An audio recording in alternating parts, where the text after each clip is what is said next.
to Overview Tours, Tour of Acts and the Epistles. I'm Gabe, and today I'll be your tour guide for this fascinating part of the Bible. Did you know that of the 27 books in the New Testament, 22 of them are letters? At least 13 of those letters are written by the Apostle Paul. What did he have to write about? That's a good question. But before we can answer that, let's begin our tour with the Book of Acts. The Book of Acts was written by Luke. What's that? Is that the same Luke that wrote the Gospel of Luke? Were you on my first tour? Well, you're right. It is the same Luke. Luke was a traveling companion of the Apostle Paul. The Book of Acts tells the story of how the church, that's Church Universal as in all believers, not church, the particular church you attend, got started. It tells how believers were empowered by the Holy Spirit to spread the good news of Jesus Christ. These believers told the good news not only to the Jewish people, but to non-Jews, called Gentiles, as well. That's how we all came to be part of the church.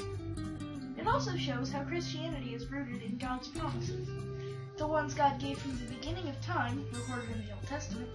According to this book, the church, body of believers, is the fulfillment and extension of God's promises. Now, just because Christianity was shown to have its roots at the beginning of time, doesn't mean that it didn't have its problems. Oh, Acts tells the stories of the victory, like all the converts at Pentecost, the conversion of Saul into the Apostle Paul, and how the Gentiles were accepted. It also tells of some of the problems, like the first martyr, Stephen.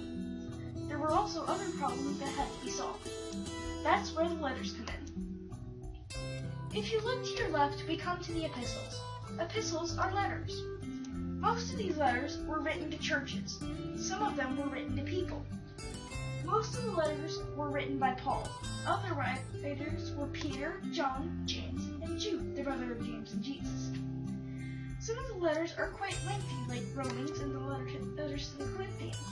Some are very short. Jude has only 24 verses. The letters are important because the letters play an important role in the formation of our Christian doctrine. Doctrine is teaching. You can take another tour that talks more about that. Most letters were written to address a specific situation that was being faced by a church at that time. Some letters address tensions between Jews who were Christians and Gentiles who were Christians. For example, Paul in Romans shows us how both Jews and Gentiles are part of God's plan for salvation, and God's gift is offered to anyone who comes to Christ by faith. Coming up on the right, you notice the books of Galatians, Colossians, 2 Peter, and Jude. These show that false teachings were beginning to infiltrate the church. As we travel further, we see the letters to the Corinthians cover a variety of problems that people were encountering in everyday life. 1 Peter talks to people who are suffering from prejudice and persecution. In Philippians, there appears to have been some sort of disunity in the church. On the left, you'll notice Paul writing the first of two letters to the Thessalonians to talk to people who are confused about the future, just to name a few. As the train comes to a stop, you'll be able to take some time to look around and get a feel for each book. You'll notice that some of the major themes covered in these letters are: Jesus is the fulfillment of God's promises. Jesus is the sure revelation of God. The new life of believers is a gift from God. It is secure in the cross and made powerful in the Holy Spirit. Christians experience salvation by faith, and that faith is conveyed in a changed life. Believers belong to a restored Israel, which is the Church of Jesus Christ.